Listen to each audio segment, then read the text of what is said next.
శ్రీ పద్మావతి అమ్మవారి కార్తీక బ్రహ్మోత్సవాలకు శాస్త్రోక్తంగా అంకురార్పణ జరిగింది.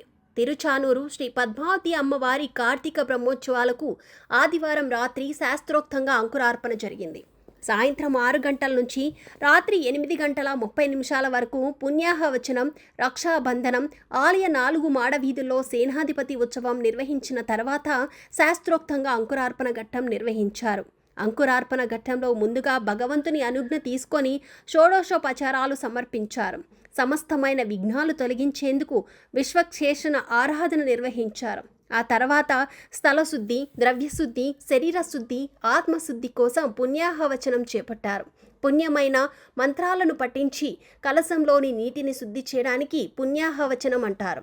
సభా పూజలో భాగంగా భగవంతునికి సాష్టాంగ ప్రణామం సమర్పించి అనుజ్ఞ తీసుకున్నారు. యాగశాలలో ఎవరెవరు ఎలాంటి విధులు నిర్వహించాలి అనే విషయాన్ని కూడా ఋత్విక్ వర్ణంలో వివరించారు. అంకురార్పణ కార్యక్రమంలో ప్రధాన ఘట్టం వ్రత్సంగ్రహణం. అమ్మవారి ఆలయం వద్ద గల శుక్రవారపు తోటలో ఈశాన్య దిశలో ఈ కార్యక్రమం నిర్వహించారు. ముందుగా శ్రీ భూ వరాహ స్వామి వారిని ప్రార్థించి గాయత్రి అనుష్ఠానం, భూసూక్తం పారాయణం చేశారు. ధూపదీప నైవేద్యం సమర్పించి మాషా చోప బలిహారణ చేశారు. ఆ ప్రాంతాన్ని గోమూత్రం, గోమయంతో శుద్ధి చేసి భూమాతను ఆవాహన చేసి వస్త్ర సమర్పణ గావించారు. భూమాత ఉద్వాసన అనంతరం పుట్టమన్ను తీసుకొని ఆలయానికి వేంచేపు చేశారు. యాగశాలలో వాస్తు దోష నివారణ కోసం హావనం నిర్వహించారు. ఆ తర్వాత పాలికల్లో మట్టిని, నవధాన్యాలను ఉంచి పసుపు నీళ్లు చల్లి బీజావాపనం చేపట్టారు.